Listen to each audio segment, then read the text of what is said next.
बहुत बहुत स्वागत करते हैं हमारे टॉप 10 भोजपुरी अपडेट में। तो फिर से हम बात करने वाले फाइनल 7 को टॉप 10 भोजपुरी सॉन्ग के बारे में।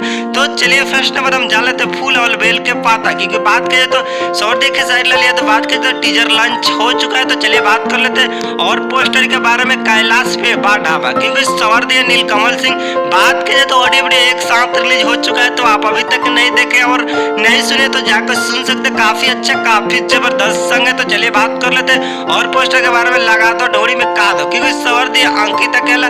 बात की जाए तो ऑडियो वीडियो एक साथ रिलीज हो चुका है, तो आप अभी तक नहीं सुने तो जाकर सुन सकते हैं। बात करें तो काफी अच्छा काफी जबरदस्त सॉन्ग है। तो चलिए बात कर लेते हैं और पोस्टर के बारे में। तो गजेड़ी, क्योंकि सवर दिया खेसारी लाल यादव ने शिल्पी राज, तो काफी अच्छा काफी जबरदस्त सॉन्ग है। बात की जाए तो ऑडियो वीडियो एक साथ रिलीज हो चुका है, तो आप अभी तक नहीं सुने तो जाकर सुन सकते। चलिए बात कर लेते हैं और पोस्टर के बारे में। हमारा डोरी पर आलू चप खाए, क्योंकि सवर दिया बुलेट राजा एंड नया राज, तो काफी अच्छा काफी जबरदस्त सॉन्ग है। बात करें तो ऑडियो वीडियो एक साथ रिलीज हो चुका है, तो आप अभी तक नहीं देखे तो जाकर देख सकते। चलिए बात कर लेते हैं और पोस्टर के बारे में। मजनुआ के दुल्हा बनाई जी, क्योंकि सवर दिया power star Pawan Singh and Shilpi Raj, तो काफी अच्छा काफी जबरदस्त सॉन्ग है। बात कीजिए तो ऑडियो वीडियो रिलीज हो चुका है। तो चलिए बात कर लेते हैं और पोस्टर के बारे में। टिकुलिया देवघर के, क्योंकि सवर दिया गोलू गोल एंड शिवानी सिंह, तो बात कीजिए तो ऑडियो वीडियो एक साथ रिलीज हो चुका है, तो आप अभी तक नहीं सुने तो जाकर सुन सकते हैं। काफी अच्छा काफी जबरदस्त सॉन्ग है। तब तक मिलते हैं नहीं भोजपुरी के लेटेस्ट अपडेट।